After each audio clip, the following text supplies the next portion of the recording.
Good morning to all in the Marmy army this morning. Why am I shouting? I am on a very noisy lock and I am just outside and I'm about to take you in to Henley upon Thames. Now what am I doing here? I am not racing today. I am currently on one of my Jolly Boys outings. So once a year, middle-aged, neutered men's holiday. We were literally back at the cottage by 10 o'clock, put the wood burner on in summer. We ignored the laminated sign that said please do not use. It melted anyway. If you intend on coming with me into the beautiful town of Henley upon Thames, then remember, hit like. Right, at the very least, do it now. Hit like. 40% of people who watch my videos aren't subscribed. Subscribe. Do it. What a difference that's going to make.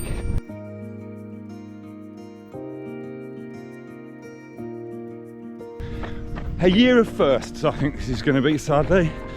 I lost my dad back in March. It's his birthday at the weekend. A strange old one. And I don't know whether anyone else can kind of relate to this, because unfortunately, look, this is something that sadly that we're all going to have to go through at some point in our lives. So one of the reasons why I don't really want to go on about it too much, because you know, your thing is kind of personal to you, and it's always that part, isn't there, for those people who have gone through this, where you think, I can't really go on about this, to be honest with you, because everyone else has moved on and forgotten, and of course you don't really so much. So yeah, you know, people are very nice, they always are, they're brilliant, but it's been a bit of a struggle. And even though my dad didn't really understand this thing about running, like, he just didn't get it. He was 40 B&H bacon sandwich kind of guy, so he didn't really get it, but yeah, but running helps massively. Getting out, having a bit of a think, all of that sort of stuff. But again, for those people who can relate, you know, you kind of lose somebody who is always in your corner, always your champion, and when one of those people goes, you do feel a little bit like you're fighting life out on your own, don't you? So I don't think that'll ever go. But hey ho, what can you do? You've got to plod on, haven't you?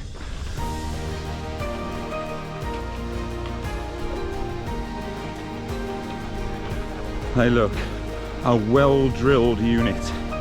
A tight, well-drilled unit. I always thought I'd be quite good at, like, you know, not the rowing obviously, you know, the bit in the front, you know, just chatting, the talking. At school, everyone always said I'd be a good cox. I don't know whether I've misheard, but that's what I took from the conversation.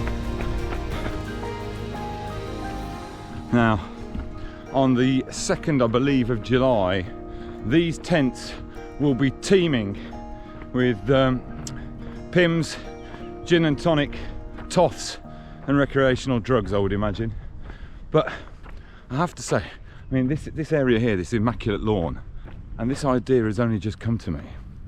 The devil in me, if I could raise enough money, I would hire 3 or 4 large coaches to go to any council estate just on the outskirts of kind of London, and just put it on for free and say, look, come, you know, it's the Henley Regatta or anything, there's a lovely patch of grass just down here, just get them here and just say, yeah, you know, just like literally spread out, you know, bring your picnics. Anyone got a Bluetooth speaker? Yeah, work it. JZ's fine. JZ is absolutely, get it on, get it up. Nothing they could do about it. It'll be absolutely fantastic, all these people.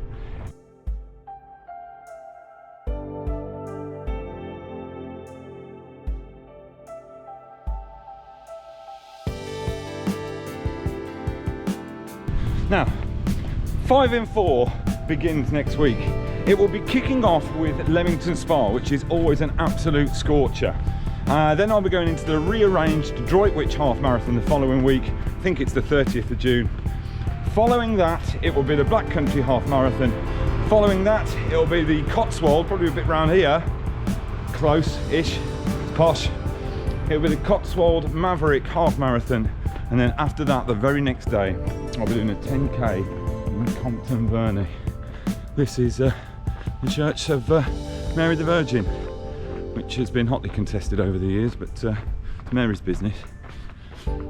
Just stopped in to have a quick look at the estate agents. Always interesting to see how the other half live. A 1-bedroom flat for £2.5 million. Apparently, you've got to arrange viewings personally with the owner. It's a Mr. R brand. Leaving the country, apparently.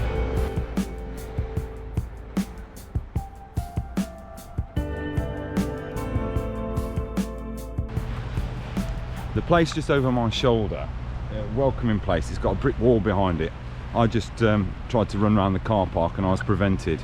It's got a royal crest on the sign and it's called the Leander Club. I think if your name's Leanne, you're in. If it's not, you're not. Ah, look, there we go. The same movement, draw the tap out, flowing around that tennis ball. Over those first 5 strokes as the boat gets up to speed, let the hand spin. Do you know, it's not every day on a Sunday morning you get another gentleman talking into a loud hailer, telling you that your first 5 strokes are going to be difficult until you get your hands in a spin. But these guys are lucky enough to get that advice. And I assume they're going to be bomb it right. I tell you what, do you know what I'm going to do? Once I think they're going to start, they're all looking at me with my GoPro. I don't know whether they think that I'm filming because I'm, I don't know, from a rival boat club. I mean, look at the state of me. Head to foot in it. I mean, this t-shirt's covered in stains. You're not going to listen to me accent. I'm no threat. I'm clearly, right, if you bomb it, I'm bombing it. Shall I see if I can beat them? Right, what I'm going to try and do is keep up. Let's see if it's doable. Can I keep up?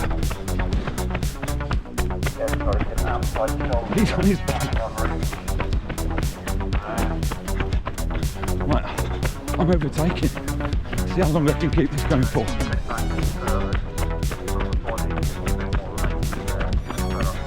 I think they think I'm filming. I'm from a rival crew.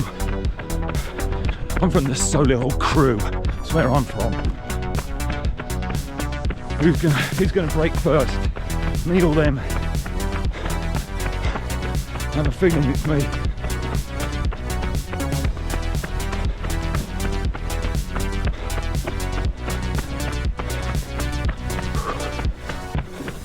Am I winning? I think I am. Probably doesn't look it on camera, but I'm actually sprinting this.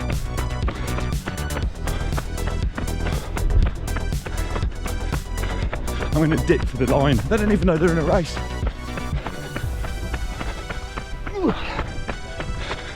Victory. Oh. Leave you to it now, lads. Total length forward, this is practically shorter than Tim. Actual power up, got spot on the tip seal, locking on where he locks on. He's just told another gentleman that you're absolutely spot on, and that when he locks on, you should lock on. It's good advice. You should always lock on where you can. We had an interesting taxi journey last night. Right, there's a guy called Nil, didn't get his badge number. I think he was called Nil, I'm fairly sure he was called Nil. And he was most upset that Pakistan had been knocked out of the T20 Cricket World Cup final by America. And then my mate asked a question which was genius in his conception, because the conversation had taken a dip. And he went, "Go on then, mate, who lives round here? Who have you picked up? What celebrities have you picked up?" Nil was like a runaway train. You couldn't stop him. Right, he started, and I'm not joking, I picked up that guy, Schofield. I picked up that guy Schofield, and I'm not joking, the whole taxi fell about. I was praying that the next celebrity he was going to list was Hugh Edwards, but he didn't. He then said John Majewski. Now, John Majewski was a fairly famous multi-millionaire. He owned Reading Football Club, and Reading is just up the road here. But I think Neil must have got his dates mixed up. John Majewski was last in the newspapers when he started dating Cilla Black. So he's been dead for quite a while. But Neil picked up on the fact that we were enjoying this conversation quite a lot. And he plumped in with his main card and he went with George Clooney. At this point, I'm like, Neil, you've given us 3 options here. The first one caused uproar. The second one is factually incorrect. And the third one, I think, is sheer hyperbole, to be quite honest with you. This then led Neil into a conversation about celebrity. Right? And in Neil's point of view, he thinks that celebrities are to blame, and sort of follow culture and social media and all that are to blame for all the ills in the world. Now, kind of indulged him a little bit. Neil then went on to include world war and conflict in that. And at that point I had to say, you know, Neil, I appreciate the early part of the conversation. At this point you're wrong, but let's continue the journey in silence, which we did. You know, loudspeakers man behind me again, and just tried to acknowledge him as I jogged past. Not a word. He's still suspicious of me, I think, but well, maybe it's just because he's a cyclist, which just makes him principally unfriendly.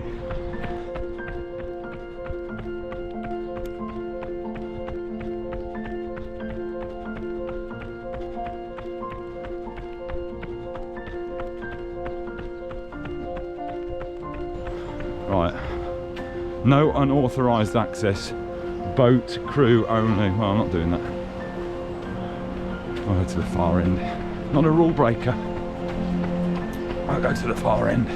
This is where there's some cyclists here. Let's see.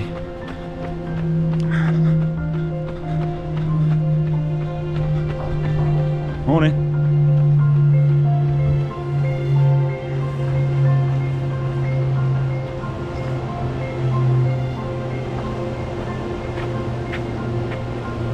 Nothing. Absolutely nothing. I said morning clearly and audibly. I'm about to head over that lock. I see the winding water make a short and then a shorter lake, as here stand I and houseboat high, survey the upper Thames. By sun the mud is amber dyed, its ripples slow and far and wide, that flap against the houseboat side and flop away in gems.